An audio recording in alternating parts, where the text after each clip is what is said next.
시청자 여러분 안녕하십니까. 10월 30일 화요일에 아침엔 매일경제 시작하겠습니다. 먼저 일면 기사부터 하나씩 짚어보겠습니다. 먼저 매일경제가 준비되어 있군요. 제목이 이렇습니다. 청와대 민노총 빼고 경사노위 출범. 경사노위는요, 경제사회노동위원회의 약자입니다. 사회적 대타협 기구죠. 통상적으로 근로시간 단축이라든가 최저임금 문제 이런 현안들을 논의하는 자리입니다. 자, 제목을 더 보죠. 할 일 더 이상 미룰 수 없다. 문재인 대통령 연내 출범을 지시했다. 그동안 민노총 참여를 기다렸는데 반응이 없자 일단 출발을 하자. 그래서 민노총 빼고 경사노위 출범 이런 제목이 달렸습니다. 다음 신문 보겠습니다. 이번엔 중앙일보입니다. 정부 증시 대책 나온 날 어제입니다. 2000선 코스피 2000선 무너졌다 이런 소식을 전하고 있군요. 코스피 22개월 전으로 돌아갔다. 코스닥은 5%대 급락. 정부 대책은 안정자금 5천억 투입인데 시장은 별다른 반응이 없습니다. 다음 신문 보시죠. 한겨레 신문입니다. 가정폭력, 예고된 살인 방치, 안전 이별도 못하는 사회. 요즘에 여성을 상대로 한 강력범죄, 끔찍한 일들 자꾸 발생하고 있습니다. 집안일 인식, 소극 대응. 당국이 소극 대응한다는 거죠. 비극이 잇따르고 있다. 접근 금지 명령 해봐야 어기면 그만이다. 여성 단체들 당연히 불만이 나올 수밖에 없는데 국가 강력 대응하라고 촉구하고 있습니다. 다음 신문 보시죠. 서울신문 기사가 준비되어 있습니다. 고교도 무상급식, 공교육 완전 무상 시대 이렇게 제목을 달렸습니다. 서울 내년부터 고교, 사립초 단계 확대 2021년에는요 모든 학교에서 친환경 무상급식 이렇게 되어 있습니다. 서울시가 굉장히 앞서서 가는데 이게 전국적으로 실시돼야 한다. 아니면 이건 너무 빠르다. 여러 가지 찬반, 공반이 벌어지고 있습니다. 자, 지금까지 일면 기사를 짚어봤고요. 오늘 신문 기사의 행간을 짚어주실 네 분의 패널 모셨습니다. 소개해드리겠습니다. 먼저 김창룡 인제대 교수 나오셨고요. 김상일 시사평론가, 최경철 매일신문 편집위원, 그리고 이경환 변호사 나오셨습니다. 안녕하세요. 안녕하세요.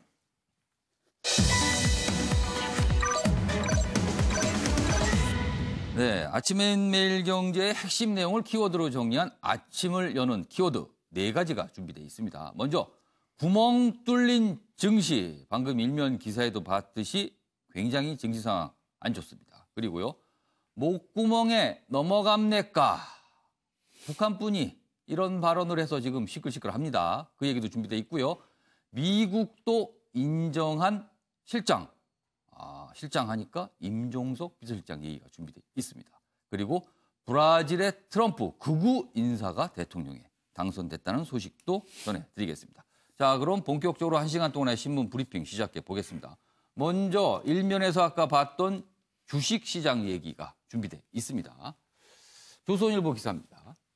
10월에만 마이너스 19% 코스닥 시장이요. 그리고 마이너스 13% 코스피 지수. 증시, 우리나라 증시 세계 최대 수준 급락이다. 이렇게 돼 있습니다. 10월에만 외국인 4조 5천억 원 팔아치워 개인들 정부가 발표한 증시 안정에 5천억 투입한다는 내용. 그 얘기를 듣고 개인들이요. 이렇게 반응을 보인답니다. 외국인 하루 매도액도 안 되는 돈이다. 되겠냐? 이런 반응이랍니다.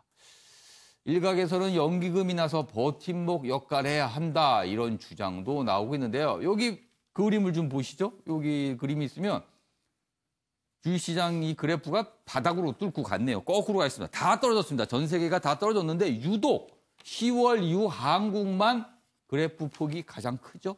대만, 일본, 중국, 미국도 있는데 가장 큽니다. 이 얘기를 전하고 있고요. 옆에 기사 좀 보겠습니다. 한국 경제 경고하다. 정부가 이런 입장을 보였죠. 정부 발표에도 외국인은 팔아치우고 있다. 이런 내용입니다. 어제 시장 상황입니다. 외국인 개장 초 순매수 보이다가 금융위 대책 발표에 실망 매물이 나왔고요. 그러자 전문가들 정부의 상황 인식이 아니한 거 아니냐. 해외 나가 투자자 직접 만나봐라. 무슨 얘기를 하는지 이런 지적이 나오고 있다고 합니다. 자, 김상일 시사평론가. 네. 우리 주식시장 유독 10월 들어서 많이 빠지는 모습입니다. 네. 물론 뭐 기간에 따라서 하지만 10월만 보면 굉장히 큰 폭의 하락이에요. 왜 이렇게 다른 나라에 비해 우리가 좀 취약한 걸까요? 기본적으로 이런 우려는 예. 이제 일찍부터 있었습니다. 사실은 이제 한미 금리 차가 계속해서 좀 벌어지고 예. 있고요. 이런 것들이 이제 자본 유출로 이어지지 않을까라는 걱정이 계속 있어 왔고요. 예. 그래서 이번에도 그 금통위에서 금리를 동결할 때도 예.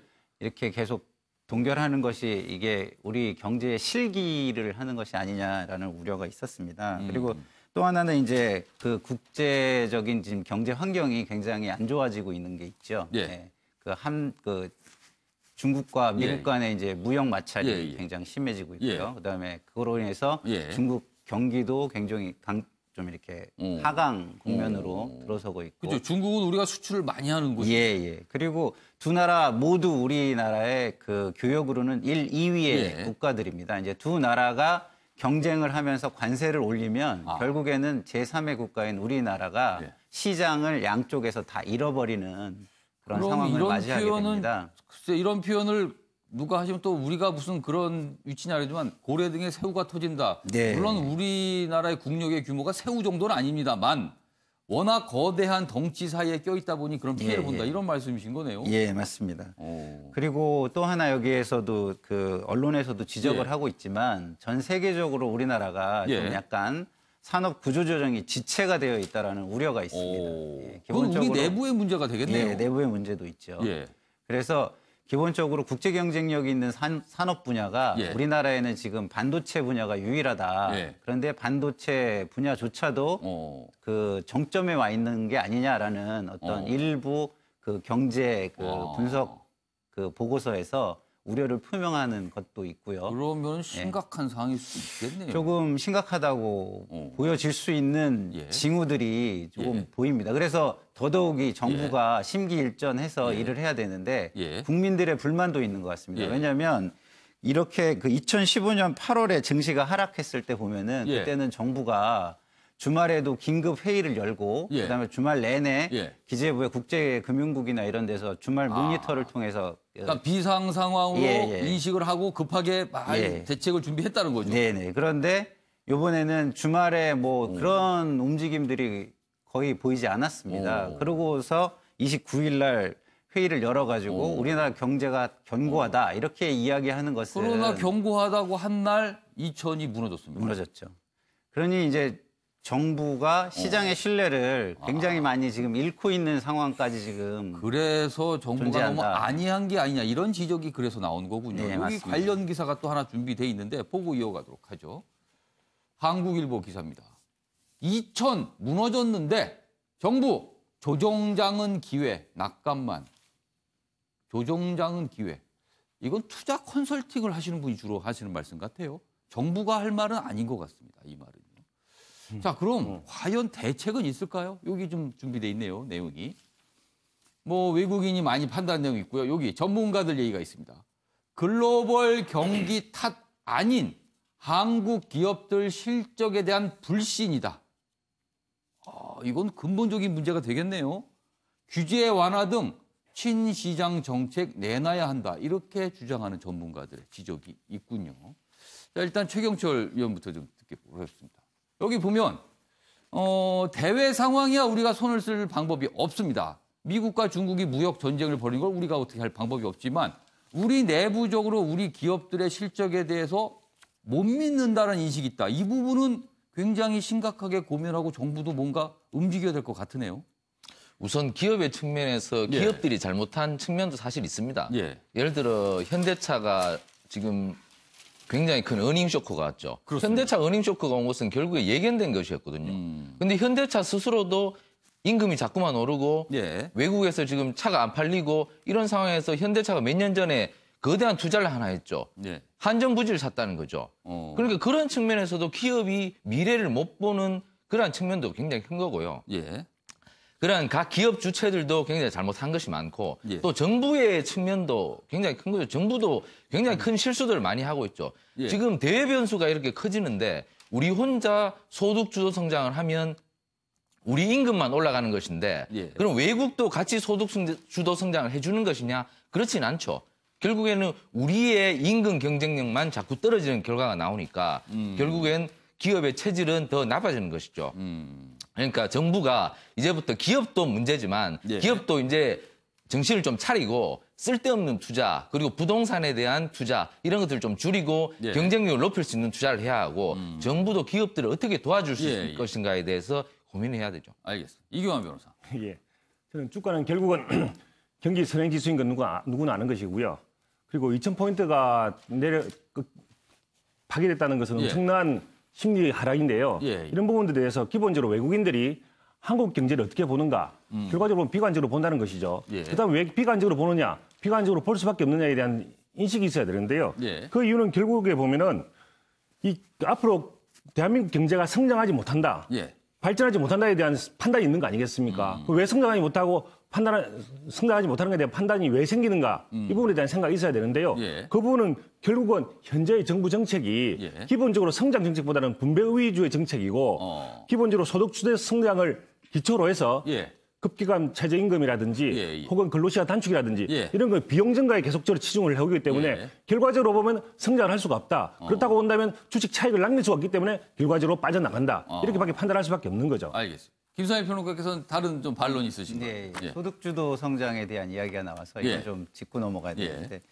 그 우리나라가 지금 그 불평등 양극화, 뭐 우리나라뿐이 아닙니다. 그 전 세계적으로 불평등 양극화가 굉장히 심해졌고요. 네. 이 불평등 양극화는 궁극적으로 마키아벨리 때부터 그랬지만 네. 결국 부패로 이어지고 기득권 강화로 이어지고 예.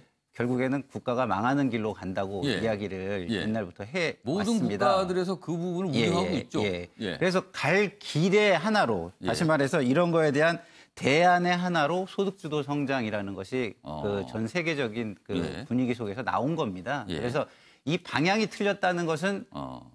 야당에서도 지금 이야기하지 않거든요. 예. 근데 중요한 것은 예. 이것을 가는 방향에 있어서 예.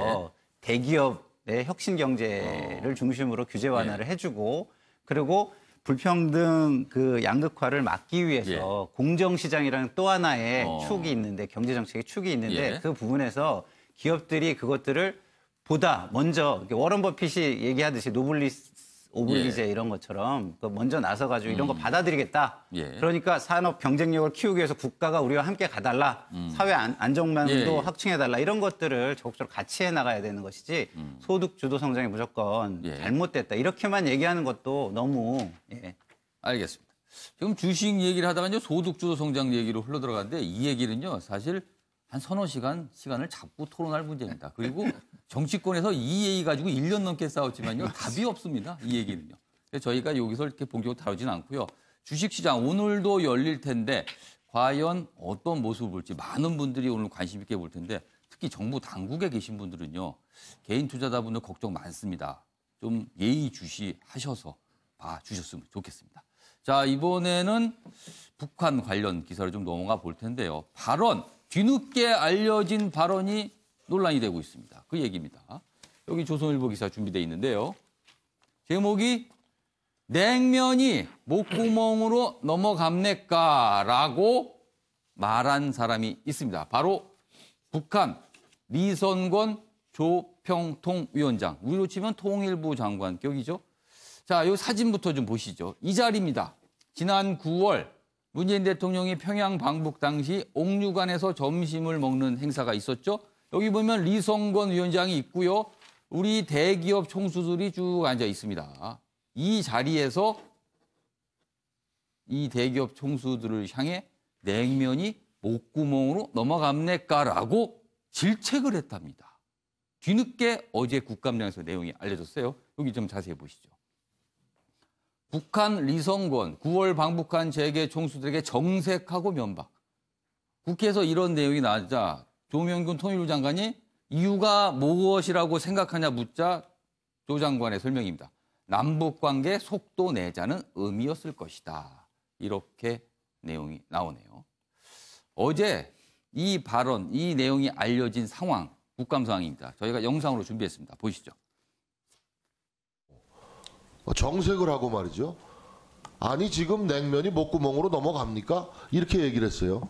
하면서 어이가 없어서 아무 말도 안 하고 그냥 있었다는 거예요. 그러니까 전체적으로 북측 입장에서는 남북관계가 더 속도를 냈으면 하는 그런 측면이 있고. 뭐를 해요?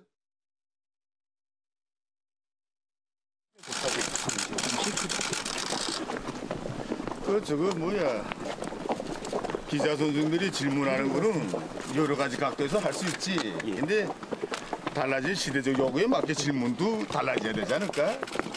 엄중한 사태가 어디서 조성된 걸 보니 알면서도 나한테 그거 해소됐나 물어보면 되나? 오늘 저 명백한 거는 기자 선생들이 앞으로 질문도 많이 할 수 있다고 생각합니다. 뭔가 불신을 저장시키고 또 그런 데서 뭔가 오도할 수 있는 데를 질문하면 앞으로 되진 않겠다고. 어디입니까, 서석이? 근데 왜 그렇게 질문하고 앞으로 이런 질문은 무례한 질문으로 우리가 치부할 수 있습니다. 오늘 회담을 어떻게 전망하시는지 좀 말씀 좀 또, 이거 판문점 선언 이행을 위해서 회담을 하려봤는데 어떻게 될 거라는 뻔하지 않나? 그거 아주 잘 될 거이 분명하지. 네. 김창현 교수님, 리성건 조평통위원장 무례한 발언이 계속 잇따르고 있어요. 근데 뒤늦게 알려진 무례는 가장 무례한 발언이었던 것 같습니다. 사실 요번에 9월에 평양 방문 당시 이해찬 더불어민주당 대표가 노쇼를 해서 북한에 무례를 했다. 그래서 저희도 지적을 참 많이 했는데 뒤늦게 보니까 리성건 위원장의 무례는 그걸 넘어서는 수준인 것 같습니다. 이런 말을 꼭 거기서 해야 됐을까요? 그렇죠. 이 잔치상에 죄를 뿌리는 그런 예. 발언인데요. 예. 조평통 위원장이 우리 경제 총수들에게 할 말은 아니죠. 예. 저 답변을 봤더니 또 속도 내자는 뜻으로 예. 그런 얘기를 조명규 했다고 장관이 하는데 굉장히 애써 뭔가 좀 이렇게 설명을 한 예, 듯한 느낌이 그건 드는데 그 적절한 설명이 되지도 못했고요. 남북 관계의 이 속도를 내자는 것이 예. 어떻게 보면 이 정부에서 결정할 문제지 재계에서 결정할 수 있는 그런 사안도 아니고 그러니까 저 정도 발언, 그다음에 조명균 장관의 설명을 들어보면 대기업 총수들이 북한에 가서 뭔가 투자 계획을 적극적으로 내놔야 된다 이런 뜻이 돼버리나요? 보면 예. 기본적으로 상대에 대한 존중이 여기 깔려 있지 않아서 일단은 대통령 특별수행단으로 간 그렇습니다. 그런 측면을 생각해 보면 네. 조평통 위원장이라고 해서 이런 식으로 발언을 했다는 것은 예. 저는 사실은 귀를 의심했습니다만 예. 그 우리 통일부 장관이 그걸 확인을 해줬죠. 예, 확인해 주는 예. 모습 보니까 저는 그러면 그런 발언을 한 이후에 언행에 대해서 우리 측에서도 예. 문제 제기나 예. 그 부분에 대해서 경각심 이런 것이 굉장히 중요하지 않습니까? 그리고 지금 기자들한테 하는 얘기를 보면 거의 그렇습니다. 반음 낮춘 말을 그렇죠. 하고 그리고 조명균 장관하고 회담을 할 때도 뭐 시간 얘기를 하면서 뭐 개념 얘기를 하고 뭐 이렇게 좀 약간 상당히 듣기에 따라서 무례한 발언이었습니다. 북한에서는 사실 이 예. 언론이나 이런 쪽이 예. 어떻게 보면 북한의 통치 하나의 수단이고 그렇게 기능하기 예. 때문에 기자에 대한 기본적인 존중이 한국하고는 예. 우리나라처럼 다르기 때문에 그렇다 하더라도 우리나라 기자나 우리나라 그 대표단이 그렇죠. 갔을 때는 카운터파트인데 그렇죠. 상대방 장관에 대한 그런 얘기는 글쎄요. 저 매우 잘못된 것이고 예. 이건 초청한 손님에 대한 기본 예의를 예. 스스로 저버렸기 때문에 예. 특히 이런 부분에 있어서 우리 조 장관께서 어떤 식으로 의사 전달을 했고 예. 향후 이런 부분에 있어서는 예. 우리 국민이 용납할 수 없는 일이지 않습니까? 이런 부분에 대해서는 분명한 의사 전달이 필요하죠. 이번 9월에 문재인 대통령의 평양 방문 당시 사실 김정은 위원장은 진짜 극진하게 뭐 많은 분들이 극진하게 문재인 대통령에 대해서 영접을 했다라는 평가를 받았는데 그 밑에 있는 실무진격인 리선건 위원장의 경우는 무례한 발언을 했어요. 그리고 그 이전에도 이런 무례한 발언이 반복이 됐거든요. 과연 이유가 뭘까요? 이 부분에 대해서 김상일 평론가는 어떻게 보십니까? 예, 저는 뭐 저희 평양에도 몇 번 갔다 오고 예. 뭐 남북 관계에 예. 많이 그 관여를 해봤는데요. 예, 예. 이런 경우는 제가 볼 때는 리성건 개인의 좀 약간 특성이 약간 돌출적인 거 아닌가 이런 생각이 좀 듭니다. 왜냐하면 예. 그 북한 주민들은 사실은 이렇게 그 공개적인 자리에서 예. 그 지도자 자신들의 지도자나 정권에 대해서 이렇게 막 뭐랄까 뭔가 보여주려고 하는 발언이나 행동들을 좀 하는 경우가 많이 있거든요. 그러면 이게 뭔가를 의식을 해서 네, 일부러. 의식해서 하는 발언들이 많은데 그 좀 약간 적재적소에 그 쓰여질 인물이 아닌데 지금 이 분을 여기에 쓰는 게 아닌가. 저는 이제 적합하지 이런 않은 생각- 인물 아닌가 혹시. 발언에 이런 것들이 좀 약간 세련되지 못하고 그렇습니다. 알겠습니다. 자, 이런 상황에서 정경두 국방장관, 국감장에서 또 새로운 발언이 있었는데 NLL, 이른바 서해 북방 한계선 관련 발언을 했어요. 저희가 화면으로 좀 준비했는데 여기 좀 화면 좀 보겠습니다. 여기 보시면요. 김정은 및 실무자들 NLL 인정 안에 정경두 국방장관 국감에서 답변을 했습니다. 지금 문재인 대통령과 김정은 위원장의 여러 가지 뭐 합의 내용 그리고 문재인 대통령 설명에 따르면 북한이 명확하게 NLL에서 인정하고 있다라고 하지만 지금 국방장관은 밑에 실무자 그리고 군 내부에서 북한 군 내부에서는 NLL을 인정하지 않는 듯한 분위기가 분명히 있다라고 국감에서 얘기를 했거든요. 그렇다면 아까 리선건 위원장의 그 발언 그리고 이 NLL 문제를 두 가지를 같이 보면요. 남북 정상 간에는 어떤 대화 그리고 어떤 합의 수준이 자꾸 이루어지고 있는데 막상 북한 내부는 실무자들이 약간 다른 각도에서 결이 다른 움직임을 보이고 있다. 이런 해석도 좀 가능할 것 같아요. 최영철 편집위원께서는 어떻게 보십니까? 저희가 그 북한 사람들을 볼 때요. 예. 북한 사람들 한마디 한마디가 굉장히 계산되고 엄청나게 오랫동안 공부한 발언들입니다. 저희가 김영철이나 리선권을 보면 아주 달변이지 않습니까?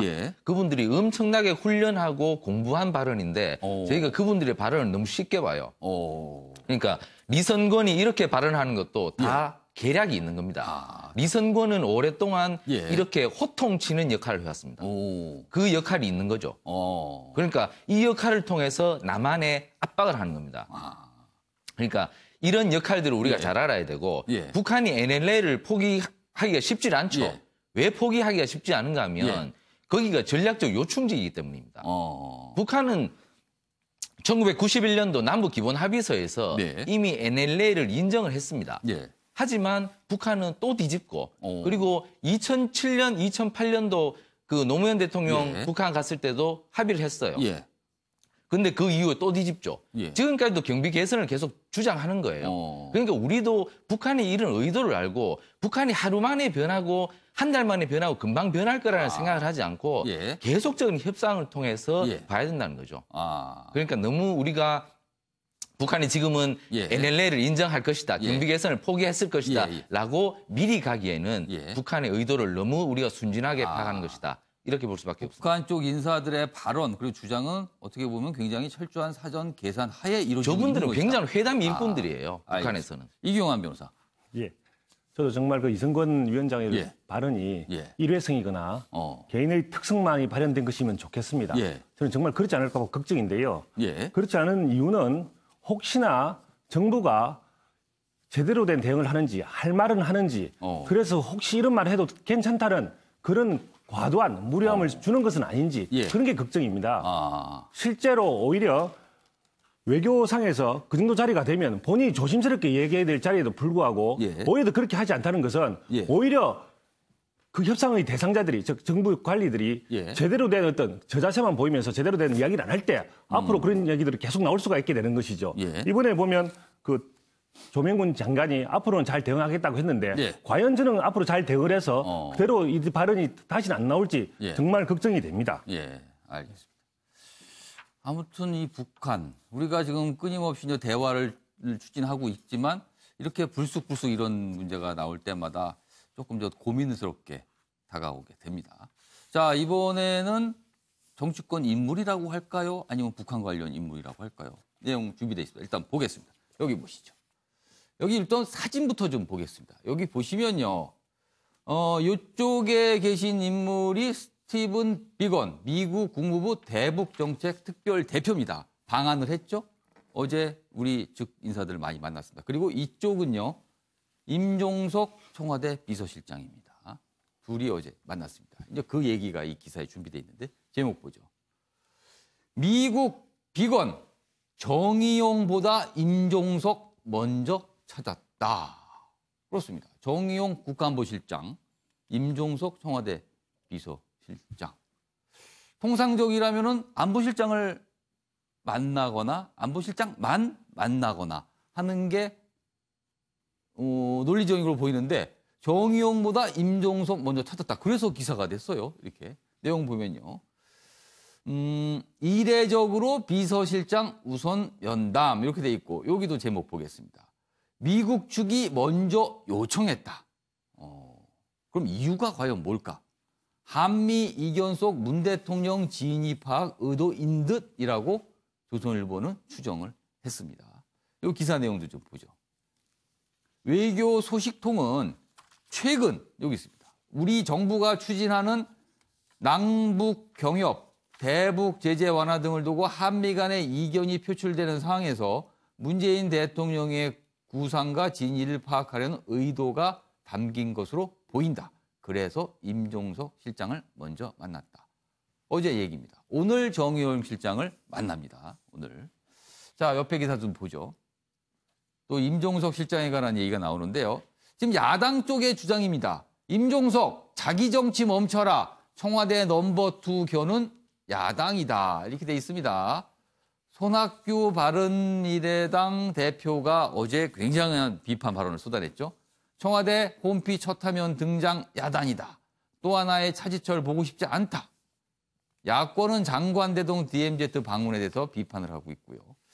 여권 내부, 근데 청와대는요, 자기 정치 지적 이런 거 동의하지 않는다라고 어제 반박을 했고, 근데 여권 내부에서는 약간 부담스럽다 이런 분위기도 감지된다고 이 기사는 전하고 있습니다. 자, 그럼 이 기사와 관련해 박진아 아나운서가 전한 자세한 이야기 듣고 이어가도록 하겠습니다. 바른미래당 손학규 대표가 임종석 대통령 비서실장을 향해 자기 정치를 하려거든 비서실장 자리에서 내려오라고 비판해 해당 발언에 이목이 쏠리고 있습니다.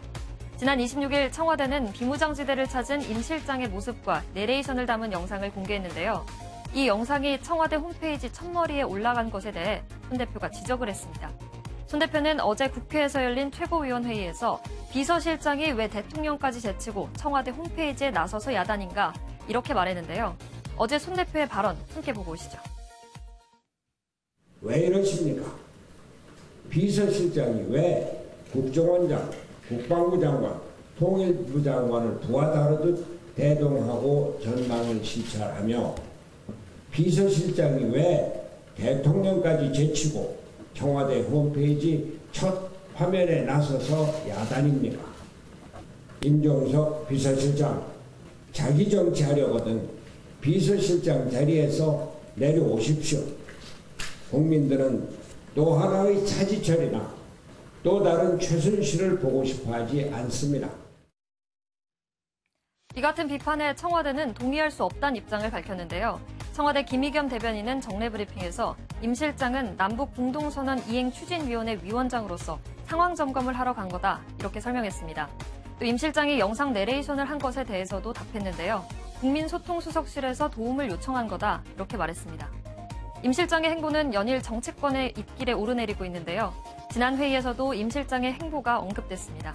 손 대표는 임 실장이 국가정보원장과 통일부 장관, 국방부 장관을 대동해서 비무장지대를 방문한 것에 대해 대통령 해외 순방 중에 비서실장이 자기 정치를 하고 있다 이렇게 비판했는데요. 이 같은 손 대표의 발언은 정치적 성향이 녹아있다는 평가와 함께 지난달 임 실장이 야당 대표들을 꽃탈배라 지칭하며 폄하했다고 보고 이에 대한 불만이 남아있는 거라는 평가도 제기됩니다. 지금까지 박진아의 이슈톡이었습니다. 네, 지금 뭐 논란이 되고 있는 그 DMZ 방문 관련 내용이 있는데요. 뭐 중요한 내용은 아니지만 저희가 그냥 눈길을 잡아서 소개해드리겠습니다. 그 DMZ 방문 당시에 임종석 실장이 선글라스를 썼어요. 그래서 그 선글라스 모양을 쓴 걸 보고 뭐 야당 일각에서는 뭐 과거의 차지철이 떠오른다 이런 비판 나오는데 그 선글라스에 관한 내용이군요. 공군 PX에서 파는 2만 원대 선글라스. 뭐 고가가 아니다. 아마 그게 방점이겠죠. 아무튼 그 현장에 가서 준비한 선글라스다. 뭐 이런 내용입니다. 뭐 부수적인 기사고요. 일단 김상일 시사평론가께 좀 질문을 먼저 드릴게요. 네. 비건 특별대표가 국가안보실장, 정의용 안보실장보다 오늘 만납니다. 보다 임종석 비서실장을 먼저 만났다. 굉장히 의미심장해요. 그만큼 북한 문제만큼은 임종석 실장이 주도권을 갖고 끌고 가고 있다. 미국이 인정을 한 건가요? 어떻게 보십니까? 예, 뭐 미국에서 그 외교에서는 그 실제로 이것을 주도하는 사람의 의중이 무엇이냐를 파악하는 게 굉장히 중요하겠죠. 뭐 처음은 대통령이고 그리고 대통령에게 영향을 주는 사람 그 의중을 파악하는 것인데 이걸 좀 약간 공개적으로 이런 식으로 파악하는 행동을 했다는 거는 어떤 이런 문제에 대해서 비서실장을 만나러 청와대를 가는 경우는 굉장히 제가 이례적입니다. 처음이 아닌가 싶기도 합니다. 미국도 뭐 대통령 주변 사람들의 의중을 우리가 파악하려고 굉장히 노력을 하죠. 그렇지만 그 공개적인 그 어떤 만남을 먼저 이렇게 갖거나 이러는 경우는 별로 없습니다. 근데 이것이 뭐 제가 볼 때는 우리 쪽에서 좀 약간 조절을 했으면 좋지 않았을까 이런 생각도 들어요. 아무리 요청을 했다 하더라도. 비건 대표의 청와대 방문을 놓고 여러 가지 기자들이 약간 혼선이 있었습니다. 과연 누구를 만나느냐 해서 혹시라도 문재인 대통령을 만나는 거 아니냐는데 그건 아니었어요. 그거 알고 보니까 비서실장을 만나러 갔습니다. 그러니까 이제 뭐 정의용 실장이야 자주 이야기를 하고 강경화 장관도 자주 이야기를 하고 자주 이야기하는 사람들은 좀 약간 덜 궁금하겠죠. 그렇지만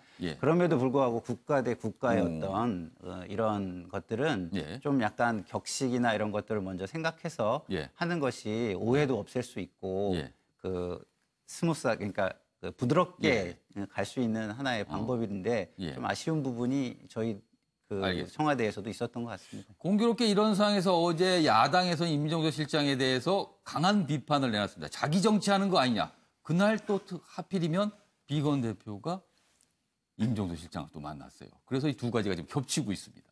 어떻게 보세요, 김창희 교수님께서는? 그렇죠. 언론에서는 아무래도 이례적이거나 예상외의 일이 벌어지면 주목을 하게 돼 있고 더군다나 비서실장을 먼저 찾아가서 만난다는 것은 그야말로 이례적이라고 볼 수 있는데 여기에는 좀 전에 얘기가 나왔습니다만 대통령의 복심으로 불리는 비서실장이 과거에 그림자 역할을 하던 그런 비서실장과는 다르게 중동 특사라든가 또 이렇게 남북경험위원장이라든가 이런 중책을 실질적인 일을 하고 그렇죠. 있어요. 그래서 비서실장을 만나보는 것이 대통령의 의중을 파악하는 지름길이라고 판단했기 때문에 이런 뭐랄까요 조치를 먼저 취한 것 같고 저는 이 손학규 대표가 임종석 자기 정치 멈춰라 이런 얘기를 했는 것도 저는 충분히 야권에서는 그렇게 볼 가능성이 높고 또 제2인자가 이런 식으로 앞장서는 듯한 모습은 과거의 대통령 비서실장의 모습과는 다르기 때문에 그렇습니다. 이 자칫 오해의 소지가 크고 어떻게 보면 지금 이런 언론에서 주요 인물로 또 주요 뉴스로 다뤄지는 것 자체가 비서실장은 자기 홍보가 상당히 되는 것이죠. 그런 부분이 있기 때문에 이건 본인이 의도했던 의도하지 않았던 실장이 대통령 비서실장이 너무 앞장서서 그리고 여론의 중심에 선다는 것은 위험을 수반하기 때문에 손학규 대표가 그런 지적을 했다고 생각하기 때문에 이런 부분에 있어서는 조금 더 신중한 처신이 필요하지 않은가 생각합니다. 최영철 의원님. 임종석 실장의 모습은 통상 실장의 모습은 분명히 넘어섭니다. 그렇다면 과연 저것을 자기 정치로 볼 것인가? 청와대는 부인을 했습니다. 저건 남북 공동선언 추진위원장 자격으로 한 거지 비서실장 자격이 아니다라고 청와대는 했습니다만 정치권에서는 자기 정치로 보는 시각이 분명히 존재하고요. 그렇다면 향후에 임 실장의 정치적인 행보는 어떻게 흘러갈까? 이 얘기까지 같이 좀 해주시죠. 네, 문 대통령이 그 다른 전임 대통령들과 달리 본관에서 나오셔서 비서동으로 들어가셨죠. 여민관으로 들어가셨는데 여민관 대통령 집무실 바로 밑이 임종석 실장 방입니다. 임종석 실장은 대통령하고 물론 인터폰도 하시겠지만 바로 뛰어 올라갈 수 있는. 바로 아래층이니까. 그렇습니다. 그런 위치입니다. 그렇기 때문에 아주 그 밀접한 관계겠죠. 물론 비서실장이 원래 대통령과 밀접한 관계일 수밖에 없는데. 그렇죠. 원래 밀접한 인물이죠. 비서실장 그렇죠. 자리라는 게. 그리고 또 대통령께서 남북 관계에 대해서 굉장히 열심으로 일을 하시기 때문에 임종석 비서실장도 그 분야에 대해서 어느 정도의 자타가 생각하는 전문가고 그런 면에서 좀 통하는 부분도 있고요. 근데 결국엔 뭐 임종석 실장도 국회의원도 했고 예전에 학생 때는 그렇습니다. 총학생 회장도 했고 전대협 회장까지 했던 분이기 때문에 결국에는 정치적 야망이 굉장히 큰 분이다.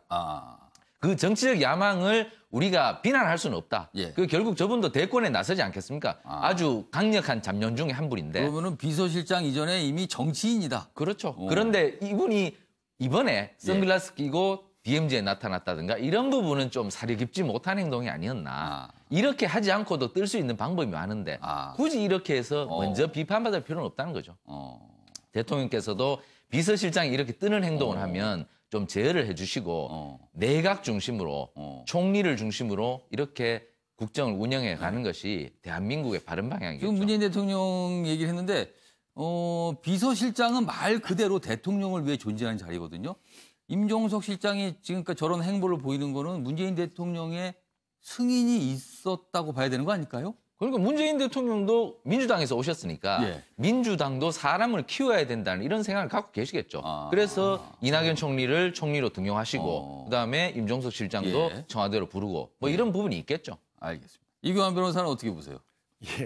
뭐 왜 자기 정치라고 얘기를 하느냐? 저는 뭐 어쨌든 남북 공동선언 이행추진위원회 위원장이기 때문에 갈 수는 있다고 봅니다. 그런데 가는데 왜 저런 식으로 꼭 뭐 이낙연 총리 표현에 의하면 뺀질됐다고 이야기를 하는 건데요. 그래도 뭐 언론에 보도가 나와서 확인은 정확히 안 되지만 하여튼 보도가 그런 말이 좀 나오고 있습니다. 왜 안전기획부 요즘 국가정보원장 뭐 이런 사람 분들하고 그리고 국방부 장관, 장차관 이런 사람을 대동을 하면서 본인은 선글라스를 끼고 이런 형식 자체가 오히려 자기 정치를 보인다. 형식 자체가 중요한 거죠. 그리고 만약에 핑계를 남북 공동선언 이행추진위원회 위원장으로 자격을 갖나 그러면 사실은 오해를 받을 수 있기 때문에 본인이 위원장 자체를 거부할 수도 있습니다. 그런데 굳이 비서실장의 지위에 있으면서 실무적으로 챙길 수가 있거든요. 굳이 위원장을 맡아서 그런 자리를 맡은 다음에 가게 된다. 이런 것들이 일련의 과정들이 그런 오해를 불러일으키기 때문에 오히려 비서실장으로서는 비서실장 아까 그림자 얘기를 했었는데 실제 그 법제를 본다 하더라도 대통령을 보좌하기 위해서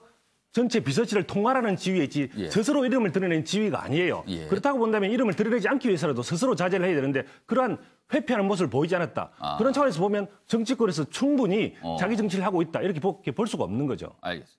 김선일 평론가 보시기에는 자기 정치입니까? 아니면 위원장으로서 좀 할 수 있는 수준입니까? 어떻게 보세요? 김선일 평론가. 일단 뭐 할 수 있는 일을 열심히 하시려고 한 거는 같습니다. 그런데 이제 뭐 지금 앞에 두 분이 말씀해 주신 것처럼 좀 더 본인이 생각을 더 했으면 좋았을 부분들은 존재하죠. 존재하지만 이렇게 열심히 하려는 사람한테 뭐 이렇게 해라 이런 건 좀 너무하지 않냐라고 조언해 주는 것과 이 사람이 저쪽에 대선 후보가 될지도 모르는 사람이니까 공격해야 되겠다라고 일방적인 공격을 하는 거는 좀 더 다르게 보일 수 있다고 저는 생각을 합니다. 그런 측면에서는 좀 야당이 좀 약간 대범해질 필요가 있다. 안 그러면 국민들이 좀 자신감이 너무 없어서 너무 이렇게 물어 뜯으려고 하는구나라는 모습으로 볼 수 있기 때문에 좀 야당도 뭐 좀 이렇게 뭐 사려 깊지 못한 건 있지만 좀 조언하듯이 이렇게 좀 해보면 어떠냐 이렇게 하면 좀 좋지 않을까 이런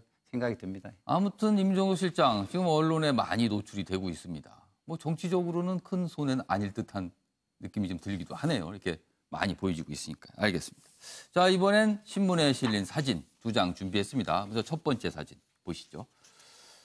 자, 종합감사 증인 출석한 한유총 비대위원장이라고 하는데 비대위원장은 아니고요. 비대위에 속해 있는 대외협력부장의 모습입니다. 위에 제목이 좀 바로 잡겠습니다. 이분 모습인데 어제 국감장에 출석을 했는데 머리에 보시면요. 헤드랜턴을 끼고 있습니다. 그러면서 이분이 몇 가지 하신 말씀이 있는데 이분은 김용임 한유총 비대위 대외협력부장인데요. 이 헤드랜턴을 낀 이유를 뭐 질문을 당연히 하겠죠. 의원들이. 그러니까 이렇게 얘기합니다. 모든 원장이 루이비통은 아니다. 요즘에 유치원 비리의 상징처럼 루이비통을 뭐 구입을 했다. 그 공금으로. 뭐 이런 얘기 나오죠. 그래서 모든 원장이 루이비통은 아니다. 저는 아침마다 눈을 뜨면 일하기 위해 새벽부터 이렇게 불을 켜고 일한다. 그래서 그 모습을 보여주기 위해서 헤드랜턴을 착용하고 국감장에 출석해서 저렇게 울먹이면서 본인의 얘기를 하는 모습입니다. 자, 이 유치원 문제와 관련해서요. 오늘 일산 킨텍스에서 한유총 토론회가 열릴 예정인데요. 지금 요 사태에 큰 분수령이 된다. 이런 전망들이 계속 나오고 있어서 저희가 지켜보도록 하겠습니다. 자, 이번엔 다음 사진 또 보겠습니다. 자, 이 소방관들이 쓰는 헬멧의 모습인데요. 시커멓게 불에 그을렸고요. 그리고 사실 표면이 뜨거운 물에 녹아내린 모습입니다. 이 헬멧은 쓴 분들은 다행히도 무사하셨는데 지금 그제입니다. 강원도 홍천에서 3세 아이가 불이 난 집에 남아있다는 어머니의 절규를 돕고 소방관들이 그 집으로 진입을 합니다. 그리고 다른 소방관들은 그 화재를 진압하기 위해서 또 불을 끄는 노력을 보이거든요. 그래서 진압조와 구조조 이렇게 나눠서 소방관들이 활약을 했는데 아까 처음에 보신 그 헬멧은요. 화재 진압조에 속해 있던 강원도 홍천 소방서의 박동천 소방장의 헬멧입니다. 얼마나 대단한 불이었으면 저렇게 헬멧이 녹아낼 정도로 해서 진압을 결국 했고요. 그리고 나오신 이 네 분들은요. 그 3세 아이를 구하기 위해서 그 집으로 뛰어 들어가신 분들입니다. 그리고 결국은 그 아이를 무사히 구해냈습니다. 이분들 영웅이거든요. 제가 이름을 적어왔습니다. 지금 한 분 한 분 읽어드리겠습니다. 사진 왼쪽부터입니다. 보면요. 김덕성, 김종민, 소방교, 그리고 김인수, 이동현. 자, 김덕성, 김종민, 김인수, 이동현, 소방이와 소방교 이렇게 각각 섞여 있는데요. 네 분의 이름 제가 일부러 좀 소개해드렸습니다. 꼭 기억을 해둬야 될 분들이 아닌가 싶습니다. 이런 분들이 계셔서 그래도 세상이 아직은 살만하다 이런 얘기 나오는 것 같습니다. 김창현 교수님. 이런 분들, 영웅들은 참 적극적으로 좀 소개할 필요가 있을 것 같아요. 저희가. 그렇죠. 언론에서 정말 이런 목숨을 걸고 일을 하는 분들이고 국민적 영웅으로 저는 찬사하는데 아낌없는 그런 우리가 성원을 보내야 되는데 사실은 이분들 말고도 소방대원들은 순간순간 자기의 목숨을 거는 그런 경우들이 많아서 우리가 정말 언론을 통해서라도 따뜻한 마음의 격려를 보내줄 필요가 있다 이런 생각을 하죠. 알겠습니다. 아무튼 두 가지 사진 봤는데요. 두 가지 다 뭐 어떻게 보면 굉장히 내용들이 있고 기사가 좀 되는 내용이라서 저희가 좀 길게 소개해봤습니다. 자, 이번에는 대권주자 세 분에 관한 이야기를 저희가 연속으로 좀 준비했습니다. 한 명씩 보겠습니다.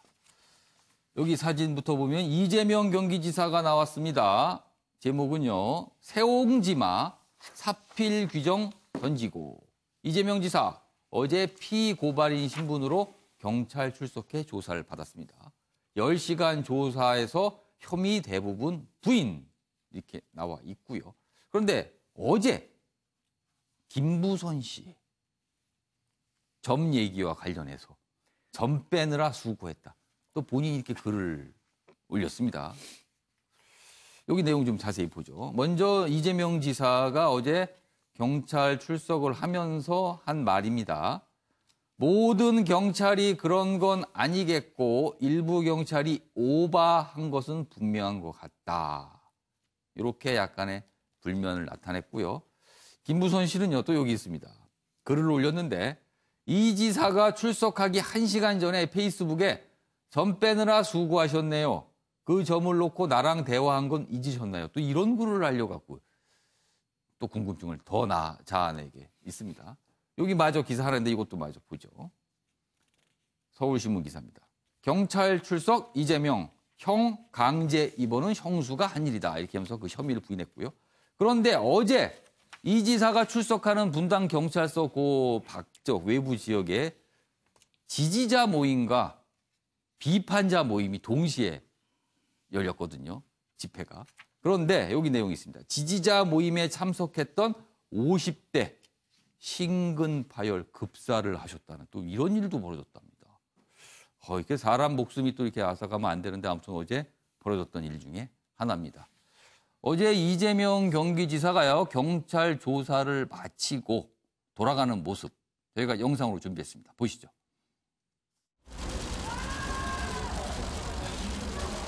출석한 지 10시간이 조금 넘었습니다. 소위부터 묻겠습니다.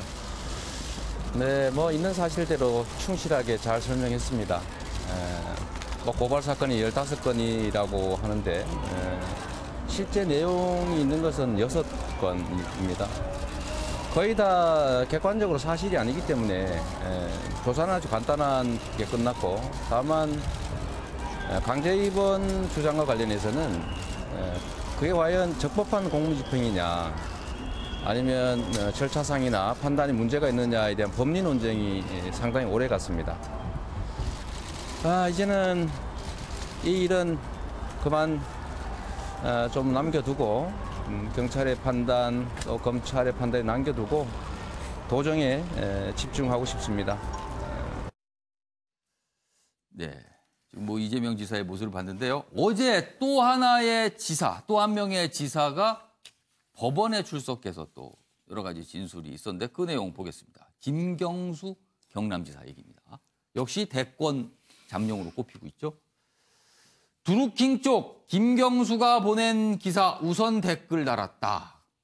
그러나 김 지사 쪽 구치소 드루킹 허위 진술 지휘하고 있다. 이렇게 맞서고 있습니다. 김 지사 어제 첫 출석 공판이 열렸죠. 킹크랩 운영자 문제의 그 댓글 자동 프로그램이라고 하는 그 킹크랩 운영자 AAA 표시를 해서 구별했다. 그래서 보냈다. 그러나 김 지사 쪽에서는요. 드루킹 메모 증거를 제출하면서 구치소에서 진술을 지휘하고 있다. 이렇게 반발하고 있습니다. 자, 김경수 지사 역시 어제 이제 법원 출석한 뒤 나오면서 여러 가지 얘기를 했는데 저희가 그것도 영상으로 마저 보겠습니다. 보시죠. 자세히 부탁드리겠습니다. 예. 그 첫 공판 오랜 시간 진행됐는데 첫 공판 끝낸 심경 간단하게 좀 부탁드리겠습니다. 뭐 오늘 공판 과정을 통해서 증인들의 증언 내용이나 그리고 증인신문 내용들은 우리 언론인들께서도 다 같이 충분히 지켜보셨기 때문에 그 내용에 대한 판단은 저는 뭐 지켜보신 분들께서 잘 판단하실 거다라고 생각을 하고요. 앞으로 남은 법적 절차에 대해서도 말씀드린 대로 충실하게 이행하고 따르겠다는 말씀 다시 한번 드립니다. 먼저 이규환 변호사, 두 명의 지사의 모습 어제 한 분은 경찰서로 한 분은 법원으로 출석해서 이제 마치고 돌아가는 모습까지 봤습니다. 이재명, 김경수 두 인물에게 지금 대권 주자로 뽑히는데 지금 이런 일들이 두 사람에게는 어떤 걸림돌로 작용할까요? 아니면 향후에 어떤 디딤돌로 오히려 작용을 할까요? 극복을 한다면. 어떻게 보십니까? 예, 근본적으로는 뭐 결과에 따라 다르겠지만 어쨌든 이런 일이 발생됐다는 것을 보면 걸림돌로 좀 발생할 거라 보고요. 왜 국민들이 이 두 가지 사건들을 보면서 좀 이상하게 생각하느냐. 저는 일반적인 상식에 반하는 것들이 많이 발생되고 있다 이렇게 판단하는 거거든요.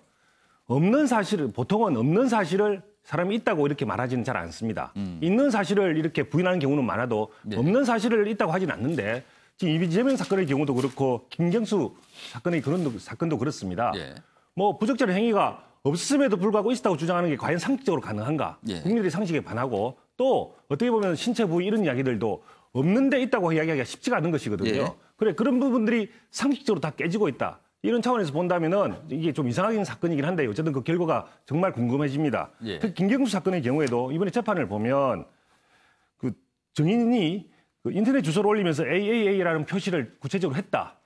김경수 의원의 사건이었기 때문에 우선 작업을 했다. 이런 이야기가 있는데요. 이런 이야기들은 보통은 상식적으로 실제로 경험하지 않으면 이야기하기 어려운 사건입니다.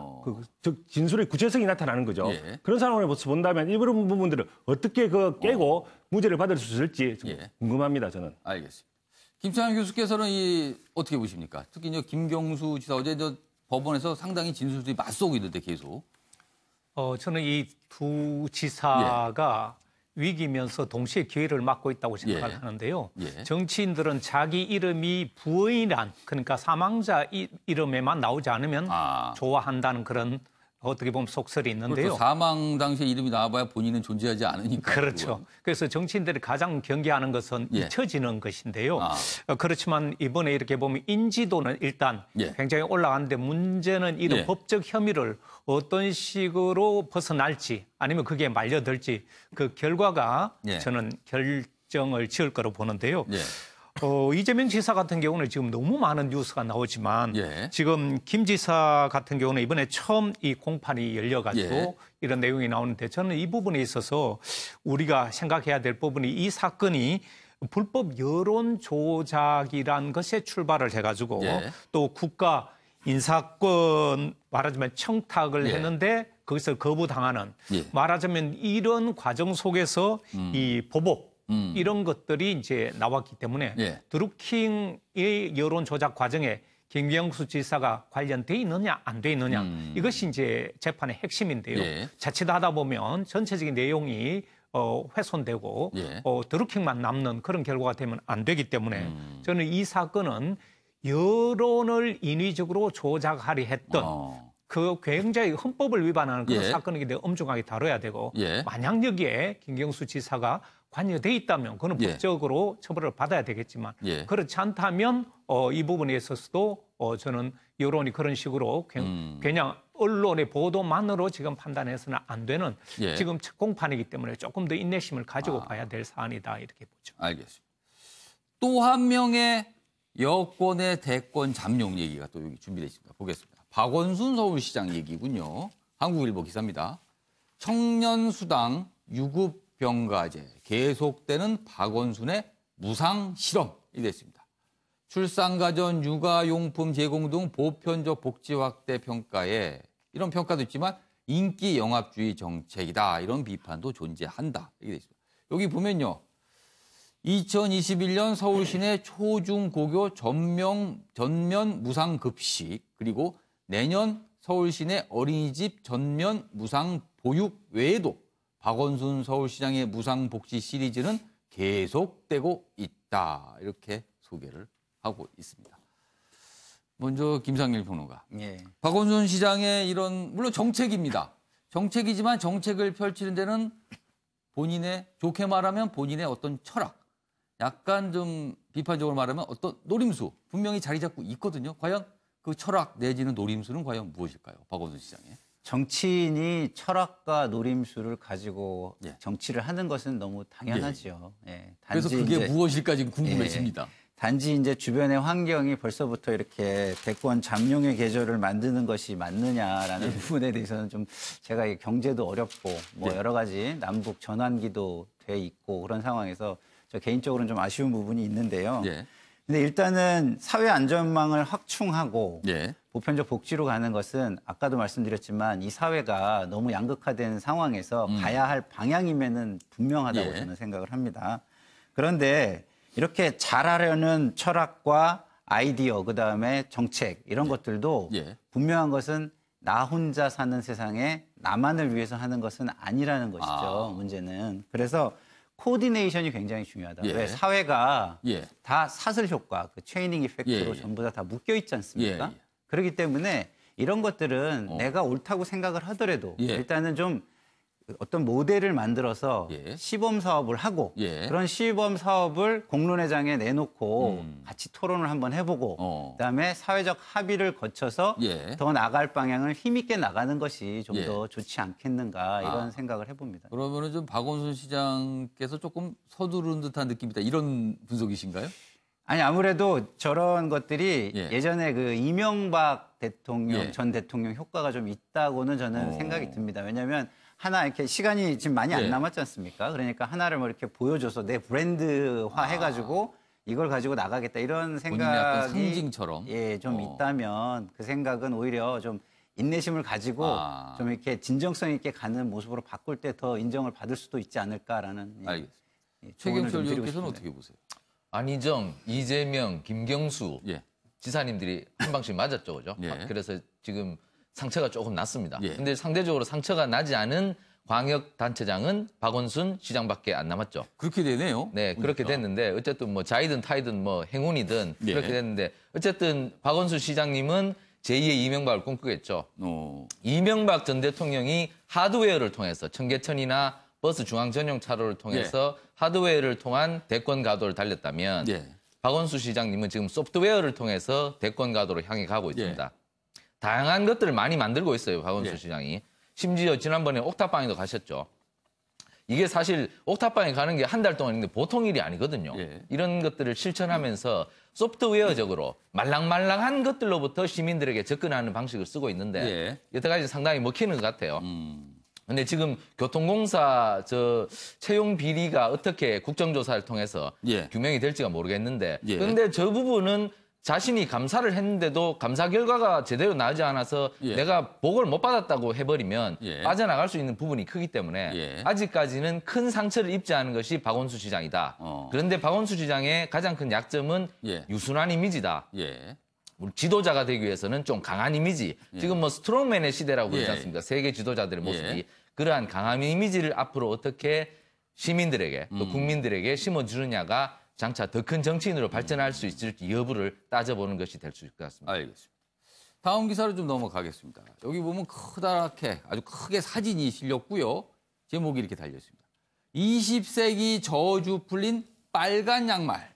21세기 최강팀에 등극했다. 미국 프로야구의 보스턴 레드삭스 월드 시리즈. 그러니까 미국 프로야구의 최고 승자를 가리는 월드 시리즈에서 우승을 했습니다.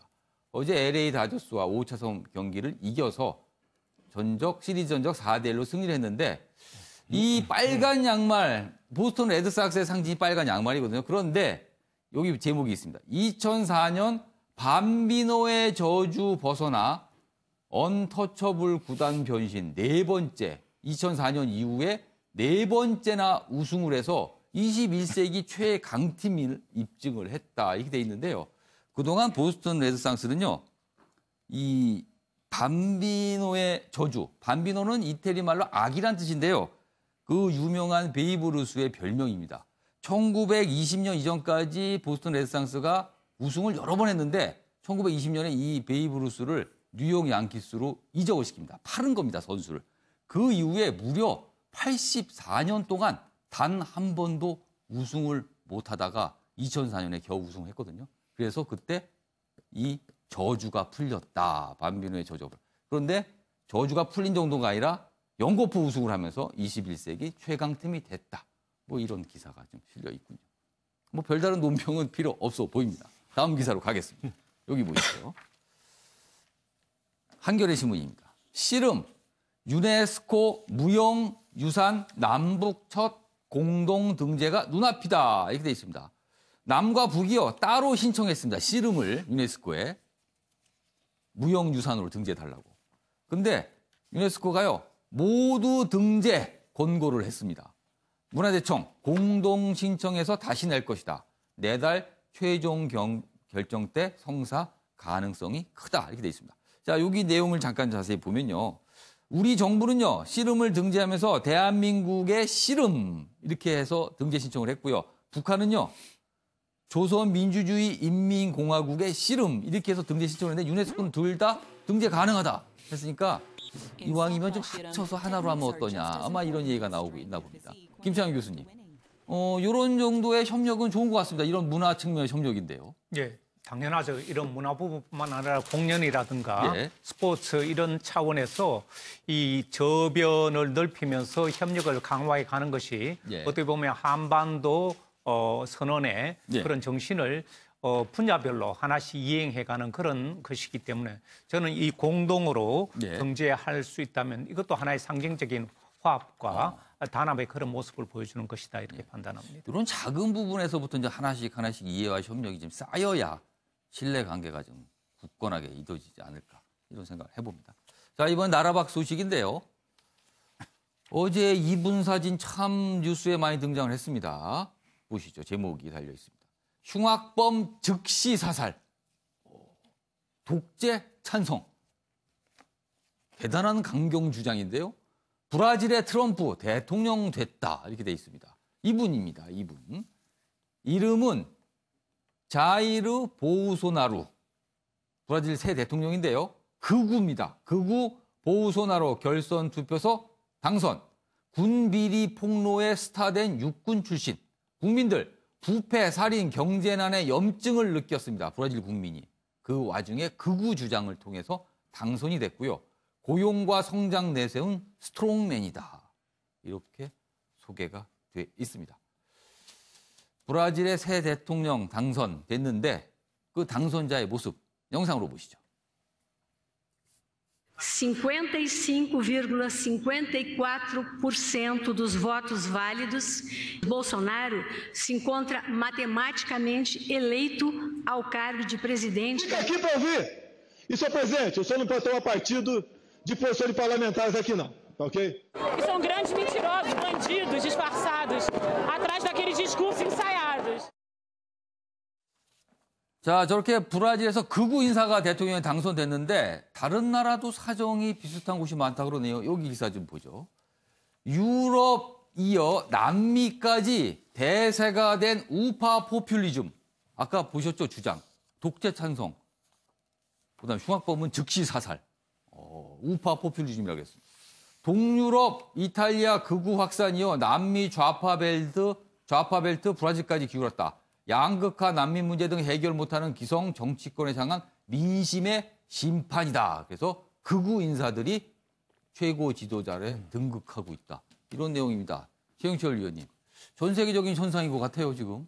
지금 남의 일이 아니죠. 얼마 전에 제주도에 예멘 난민 500명이 와서 거기에 대해서 우리 국민들 전체가 상당히 불안을 떨었었는데 근데 사실 뭐 제주도민들한테 여쭤보니까 그렇게 큰 문제를 일으키지 않는다고 얘기를 하는데 어쨌든 육지에 사는 사람들은 육지로도 결국에는 몰려올 것이 아닌가 이러한 불안감들이 커져나가기도 했었는데요. 이러한 불안감들이 지금 전 세계적으로 커져나가고 있다는 거죠. 각 나라의 난민들이 내 나라에 들어와서 일자리를 뺏고 내 거주지를 뺏고 우리 동네에 와서 범죄를 저지를 것이라는 이러한 막연한 불안감들이 지금 전 세계적으로 퍼지면서 더더군다나 경제 난 속에 그런 일이 벌어지고 있어요. 그렇죠. 그러한 상황에서 힘이 강한 스트롱맨들이 나타나서 저 악당들을 내가 모두 쓸어버리겠다는 이러한 말을 내뱉어버리니까 거기에 대해서 사람들이 표를 밀어주는 이러한 현상들이 나타나고 있는데요.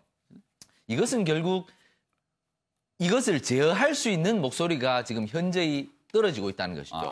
강한 사람들, 목소리 큰 사람들, 험악한 목소리 내는 사람들을 제어할 수 있는 목소리가 적어지고 있다는 것이 굉장히 이 세계의 위기가 되고 있는데요. 이러한 극우주의가 판을 친다면은 결국에는 우리가 좀 더 혼돈의 시대, 그리고 앞을 예측할 수 없는 시대에 빠지기 때문에 결국 이 정치를 좀 바로잡아 줄 수 있는 목소리도 필요하고 우리가 거기에 대해서 염려하는 그러한 공부도 필요하다고 저는 생각합니다. 이 브라질 새 대통령의 별명이 브라질의 트럼프, 남미의 두테르테. 뭐 이렇게 불린다 그러네요. 이규환 변호사. 아마 정부의 선택도 경기 순환처럼 왔다 갔다 하는 거 봅니다. 과거에 뭐 좌파의 시대였다고 한다면 다시 우파로 돌아가는 이 시대인데 저는 일단 우파와 극우를 좀 한번 구분해 볼 필요가 있지 않은가 싶습니다. 보통 극우를 왜 극우라고 하느냐? 보통 폭력성이거든요. 그 뭐 옛날 뭐 KKK단 이런 것처럼 어떤 폭력을 위주로 어떤 내셔널리즘, 극단적인 인종차별주의자 뭐 이런 건데요. 이 새 대통령, 브라질 새 대통령은 뭐 흉악범 현장 즉시 사살. 이거는 약간 폭력에 가까운 것 같은데요. 그래서 좀 스펙트럼이 다양하기 때문에 일방적으로 뭐 극우라고 할지는 잘 모르겠지만 어쨌든 극우적인 성향이 있다 저는 이렇게 볼 수가 있을 것 같고요. 저도 우측으로 많이 기우는 사람들에 대해서는 반대를 많이 합니다. 그렇지만 어쨌든 왜 많이 우측으로 기우는가에 대한 어떤 왜 선택하든가 거기에 대한 기본적인 고민은 있어야 될 것 같은데요. 그 고민은 아마 뭐 일반적인 어떤 경제의 문제가 전 세계적으로 너무 빨리 샴페인을 터뜨리지 않았는가. 그래서 너무 분배 위주의 정책으로 갔을 때, 즉 포퓰리즘 위주의 정책으로 갔을 때 거기에 대한 반발로서 이제 발생하실 것이다. 이런 측면이 하나 있고요.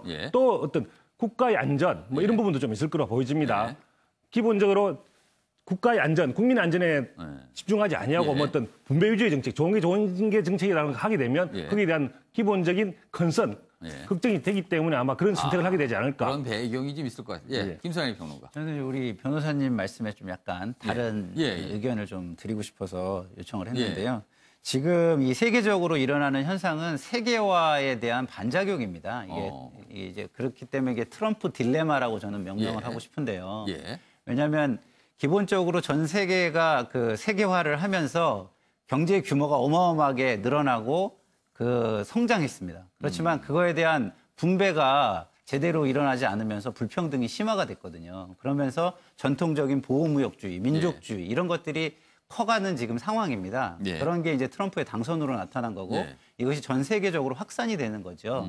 그래서 세계 중앙은행들이 모여서 반성을 많이 지금 하고 있습니다. 이제 앞으로는 우리가 말로만 루저를 배려하지 말고 실제적으로 배려하자.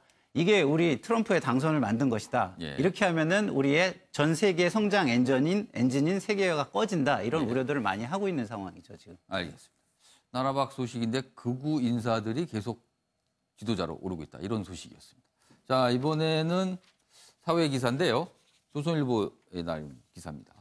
남친의 여성 살해, 나흘에 한 건꼴이다.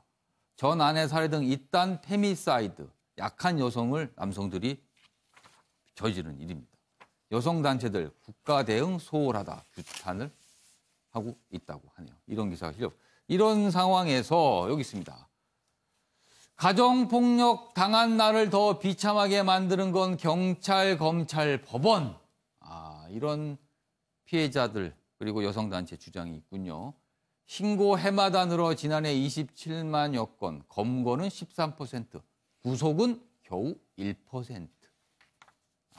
김시환 교수님, 뭔가 좀 이 지점도 고민할 부분인 것 같아요. 네, 이미 여러 차례 지적이 나왔는데 저는 여기서 두 가지로 말씀드리고 싶은데 먼저 우리나라는 문화가 헤어지는데 상당히 익숙치 못해서 헤어질 때 쿨하게 헤어지기가 쉽지는 않지만 이른바 안전이별인데 그게 사실은 우리나라가 굉장히 서툴고 또 보면 이건 뭐 젊은이나 늙은이나 할 것 없이 이별할 때 아주 극단적인 이런 행태가 많이 보여서 어떻게 잘 헤어질 수 있는 것인가 이런 건 각자가 좀 고민을 해야 될 부분인데 여기서 지적하고 있는 것은 경찰의 개입 여부인데요. 경찰은 사실은 가정 문제 이런 것 때문에 개입을 안 하려고 하지만 구속이 1%밖에 안 된다는 것은 앞으로 문제다. 경찰의 적극적인 개입이 필요하다는 것이 필요하죠. 자, 많은 기사를 저희가 짚어봤습니다. 오늘은 매우 날씨가 춥습니다. 올가을 들어 가장 낮은 기온으로 경기 북부와 강원에서는 오전에 영하로 떨어진 곳도 있습니다. 낮 최고 기온도 10에서 15도에 머물겠습니다. 아침에 매일 경제 여기서 마치겠습니다. 내일 오전 8시에 다시 뵙겠습니다.